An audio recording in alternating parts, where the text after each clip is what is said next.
Black lives matter, blue lives matter, all part of our everyday vocabulary and all seemingly at odds.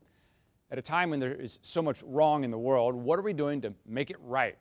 We've heard big picture ideas from commissions and politicians, and those ideas could still become a reality and it could still do a lot of good. But in the meantime, what can we do as individuals to actually move forward after a week that seemed to set us back? We'll try to get some answers, so stay tuned. Stay Tuned brings together local experts, journalists, civic leaders, and regular people to have tough conversations for a stronger St. Louis. Add your voice to our conversation, and you're at the table as we stay on top of current events and go deeper, bringing more light and less heat to the issues that matter. From the 9 network of public media in Grand Center, this is Stay Tuned.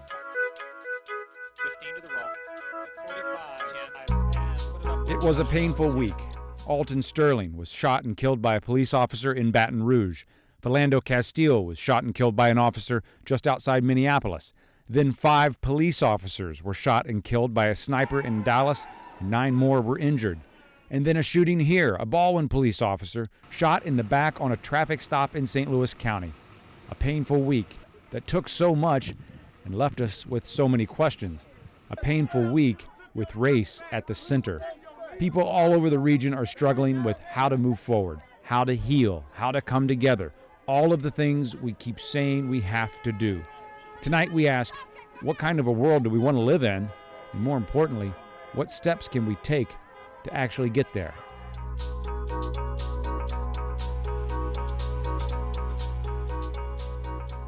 And we want to have a real conversation that's worth something. And I think that can be a little intimidating sometimes to take on this issue. It takes some energy, but I'm optimistic because of the people we have at the table here tonight. Let me introduce who we have here with us.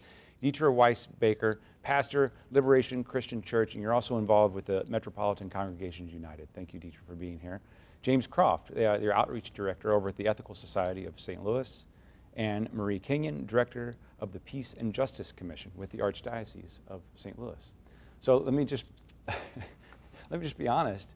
Let me tell you what I'm worried about in light of everything that was just in that piece right there and everything we've seen in the news.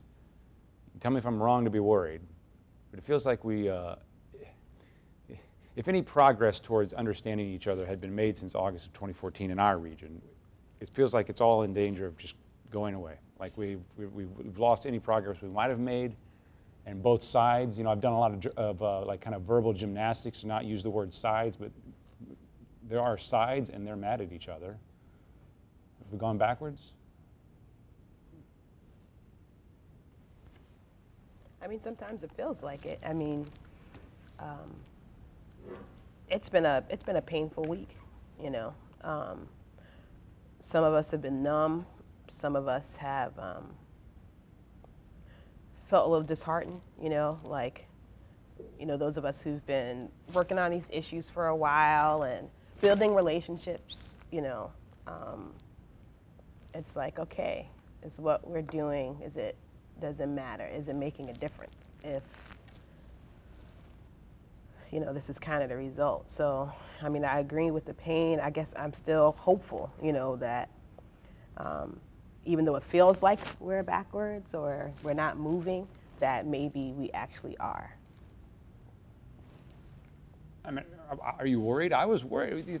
This is a lot of bad things just kind of continue to keep happening.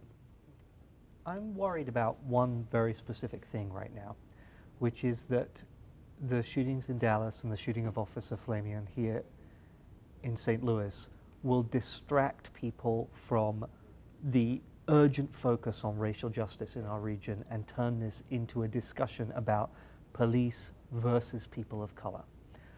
I think that if we want to talk about healing, we need to stop the fear that any encounter with the police on the part of a person of color could end in their death. That would make both police and our community safer. And what I'm worried about is that we're going to lose focus on that essential urgent work because of what's happened. And I think that if we want to move towards healing, we have to recommit ourselves to the movement for Black lives and make sure that the end of the racist criminal justice system we have in our region in this country is our #1 goal, because that's going to make us all safer. But a lot of people don't think that exists. That is true. It's true. And we have seen that. I think that that itself is a call to more dedicated action, more education, more reaching out on the part of white people to their white friends and neighbors. I have personally experienced the past couple of weeks as a call to greater dedication to the Black Lives Matter movement. That's what I'm trying to kindle in my congregation and my community, because I think that if we lose sight on the central issue that at any particular moment a person of color could be killed by a police officer because they were pulled over for a broken tail light, that for me is the issue that I really want to try and hold on to. Has it been more difficult to hold on to that given the discussions we've had over the past couple of weeks? Yes, it has, but I think that it's more important to hold on to that reality because of where we are right now as a nation. I'm not trying to be pessimistic, but it just seems to me like, especially when you have, such a series of horrific events where people are losing their lives, people are just kind of going to their corners. Yes and no, but I mean, I'm like Deetra. I was just so disheartened last week. I thought, oh my gosh, we've taken one step forward, now we're going 2 steps back. But at the same time, the reaction for folks now is, okay, well, what are we going to do? Whereas when this first happened in 2014 with Michael Brown, a lot of people didn't even think it was anything to do with them. White people and black people, well, that's the Ferguson problem. I think at least now the community is a lot more aware that, no, this is something that we all need to work on. And so that makes me more hopeful and, like you, more dedicated to, we just have to keep at it. Whatever strides we thought we made, they weren't as good as we thought they were, and we just have to keep at it. So it's been a very, it's just been a tough week. It's been a tough week. We got more bad news from the doctor, but at least we had already accepted the diagnosis in the first place. We were dealing with it to some degree. And we realized that, yeah, we have to take care of ourselves and we have to work on this, and we can't pretend it's going to go away, and we can't pretend it doesn't affect every single person. You're nodding. Yeah, I think you're onto something. I mean, I think part of it is that we have to get beyond rhetoric and get to relationship building. And in some ways that's already been happening, right? Behind the lines, behind the scenes. I mean, me and James haven't just met each other. We've been knowing each other for a long time, and we organize and protest and do all kinds of things together. And that happened out of that original movement. And so I think, like Maria's saying, that there's a whole new group of people, really, that are energized and motivated to kind of become aware. And it's like, I think we finally got it. We cannot put this conversation to bed. Like, all right, we're going to have a conversation about race. We're going to have a conversation about policing. And it has to be beyond rhetoric, beyond all police bad or Black Lives Matter versus the police. We have to get beyond kind of those sound bites and get to the faces and the people and the stories behind what's happening. Let's get a little perspective from some young people. Earlier this week, Anne-Marie Berger from here at the 9 Network, of course, sat down with some young folks. I'd like to think we're young too. We're calling these the young folks, though, and got their perspective on what we've just been talking about. It was a very painful week.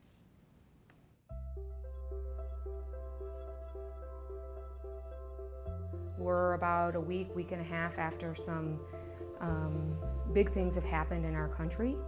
How are you? How's everybody feeling? What's on your mind?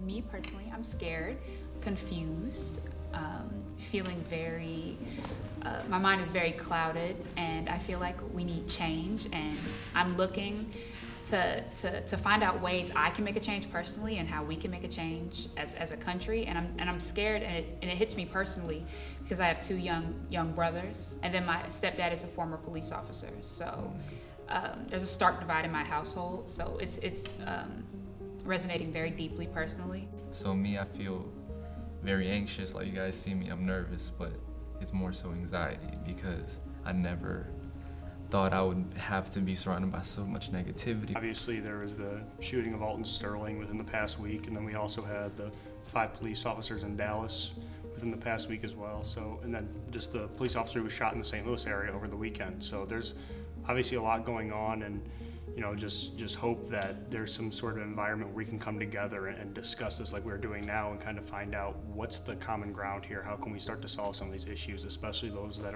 revolve around violence? I feel like there are a lot of different emotions. Some people are angry, some people are sad, some people are scared. So it's kind of hard to find a common ground and kind of see where people are together to start to make some differences and start to make some type of growth. Because if we're not on the same page to begin with, it's gonna be very difficult, if not impossible, to kind of start to change something.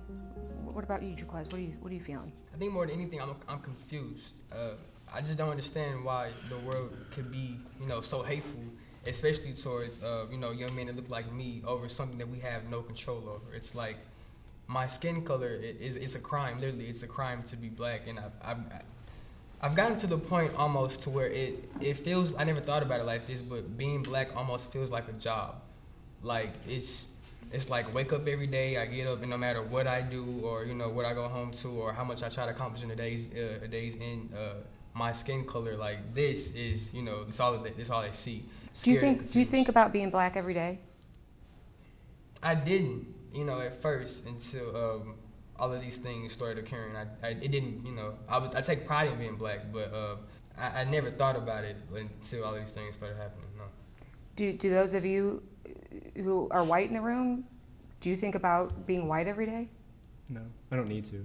I don't wake up every morning saying, oh, I'm afraid of the police. My parents always taught me that the police are somebody that's supposed to protect you and like keep you safe from things. And I think it might be different in black households. And that's a privilege that I think a lot of white people, especially white men, don't realize. When everything blew up, specifically with Ferguson, everything was taken to a whole nother level because I thought about it daily, but now it's like, okay, I can't do this, I can't walk this way, I can't go this way, I can't go out somewhere by myself after 10 o'clock at night because I don't know who's gonna think what I'm doing. Or it's just kind of, you think about it differently, especially when you feel threatened or you're seen as a threat. Well, I don't believe that all white people are racist. And I hate that stigma because it doesn't help us progress. We're not. Because, right, of course. I know, but it's that stigma, it's that, oh my God, he's white, so he must be racist. Like, I don't see it like that, and I feel like that's another part of the problem. Although there are bad cops, there are also good cops. We have these biases, and they don't help us progress. People are afraid of the other, and that's what it's come down to. A lot of the xenophobia that we have in the United States, we don't know the other cultures. I hear what you're saying, I get what you're saying, to sort of meet in the middle and say, I just don't understand your experiences and I want to know more. How does someone do that? How do you break into another culture and say, hey, I'm white, you know, I want to understand you? What do you do? I think allyship starts with understanding your position in terms of as a white person, as privileged, understanding your privileges, understanding your experiences, just wanting to understand, taking the step forward to understand that you have privileges that oppressed minorities do not have. What I'm hearing you say is just being open. Yes. Just being open. I don't have to necessarily take any physical actions, but being open to learning about the other than me. And a term that's been floating around a lot is the term of cultural competence. And understanding that we understand that there's these umbrellas of, oh, you're black, you're white, you're this, but then even going underneath that, like me and Jaquez here, we're both black males, but that doesn't mean we had the same experience in life and things like that, because I know, speaking for myself, the stereotypical black person grows up in a very poor family in the ghetto. I've never experienced things like that. Grew up with a great family, a mother who cared a lot, we're middle class. I never had to really worry about not going home and not having food on the table or the lights being off or anything like that. And so my experience is different from any other person that I will ever meet. It's like when you go through school, the information is there for you to learn, you just have to want to learn it. And it's the same thing with learning about the society and the cultures that you live in and that you can be exposed to. Is there anything that gives you hope? Ooh, that's a big silence. I think the continuation of the conversation is what's the most important thing. even I think, like I've said several times now, I think our country is very, very divided and is very prevalent. I think the continuing conversation is the biggest thing that we can do. Us as youth, we really do have the voice and the power to make a change. Like we've been talking about this whole time, social media and having conversations, so kind of using those and teaching other people with it. Because you can sit here and talk to me this whole time, but if you weren't trying to listen to me, then you're not going to get anything I just said to you. So making sure that our conversations are open and full of understanding and full of an attempt for growth between us as well as the community, and having that in mind as well. I was struck, we've kind of heard some of that before, but like being black is like black is my job, I think the young man said. And now put onto the to-do list to help explain things to white people too. Is just like, it's, I don't know. Where do you start the conversation? Where do you find common ground to start? How do you find a starting point when one young man said there's so many differences amongst us all?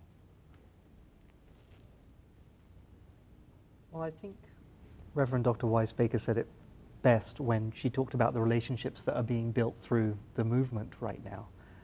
Before I came to St. Louis, I moved here just a couple of years ago, just a couple of months before Mike Brown was shot and killed.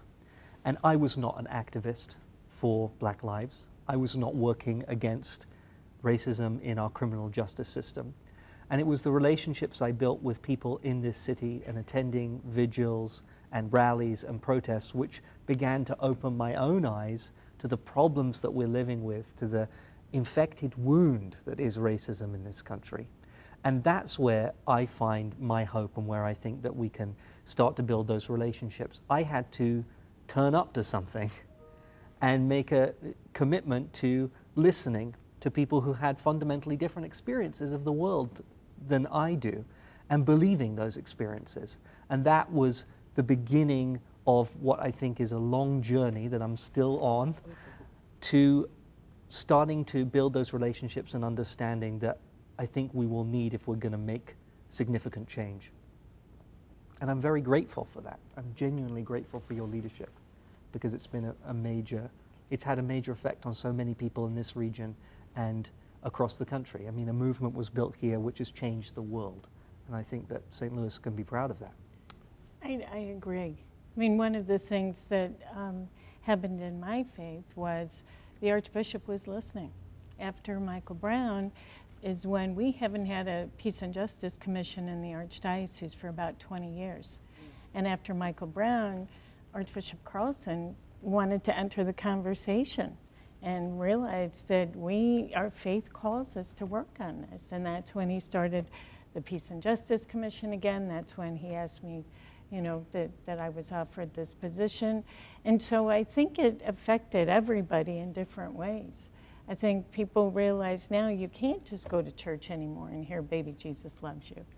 That we've got to start talking about, how do we get along? How do we live together? How do we, you know, and it could be something as simple, you know, as having prayer vigils together, or it could be, you know, education pieces. But I think the faith community especially has a special obligation here. That wasn't just lip service, a Faith and Justice Commission. How does that actually play out in the lives of parishioners? Well, I mean, in several ways. I will tell you, one of the things that we did is we took the Ferguson Commission report, and we've gone through it. We have a working group in the Archdiocese and figuring out, okay, what the calls to action, what do we do already, what can we do, who can do it. We're lucky, the Peace and Justice Commission, Jason Purnell is on our commission, Ray Bashar is on the commission, Tom Irwin's on the commission, Chris Chadwick's on the commission. Leaders in the community who happen to be, you know, faithful Catholics, and are really looking at what can we do. I mean, we already, the thing that we do and we do very well is education. And so we have educated children, poor children, non-Catholic children for years. And we don't black, white, you know, Cardinal Ritter segregated our schools way before Brown versus the Board of Education. This past year, I think we gave out about $15 million in scholarships for K through 8. This is a big priority for Archbishop Carlson. He thinks education is a civil rights issue. And so we're doing that. Catholic Charities is the largest social service provider in the state besides the state. And so we're working on that. So we're doing the trench work with the folks, but we're also realizing you've got to educate the people in the pews, and you've got to make the people in the pews realize you can't just hear baby Jesus loves you and live your life how you want to. You have to engage. So this is a tweet we're getting here during the show from Solomon Alexander, who says there hasn't been any progress since August of 2014. What progress have you seen? I mean, I've seen a lot of people who didn't care. We're having this conversation. Have you had this conversation before? You know, I come from a people who, you know, we've definitely experienced incremental movements, but we're not where we used to be. I mean, even as recently as 2014. Even as 2014, we're not where we used to be. We have such a long way to go, but we're not where we used to be. I know that from my grandmother's stories, you know, and what she had to do and the ways that she had to do it, the houses she had to clean, how people treated her, how people talked to her.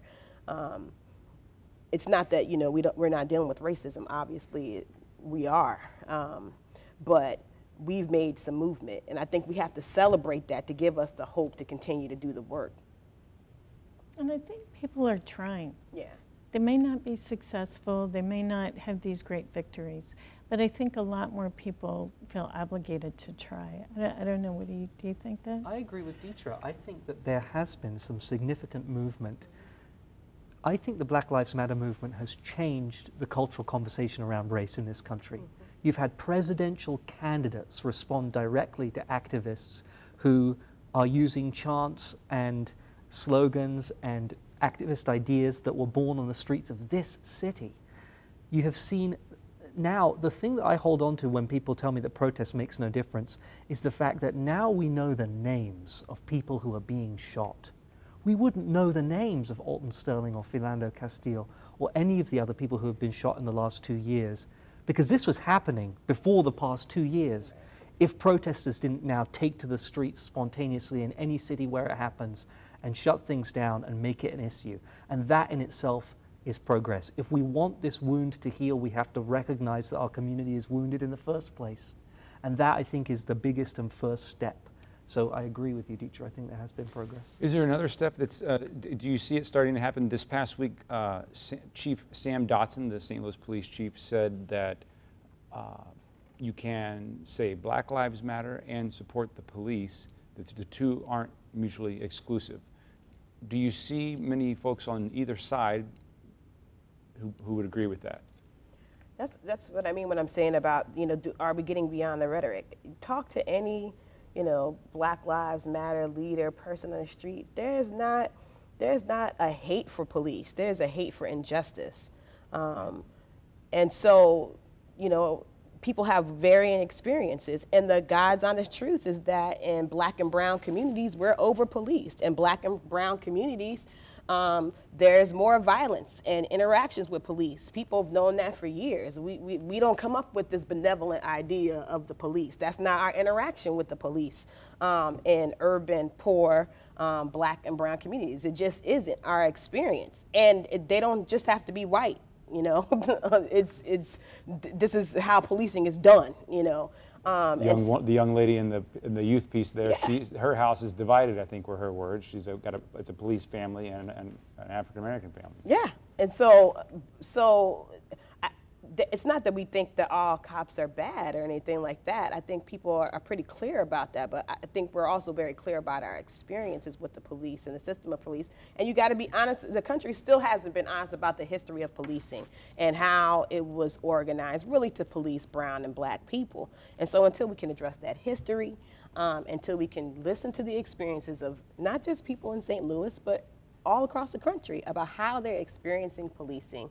And then we can sit down together and say, okay, this is what we're experiencing. You're a human being. A police officer is a human being. When I'm standing at a protest line, I see a human being. I'm not seeing a blue wall. I see a person standing in front of me.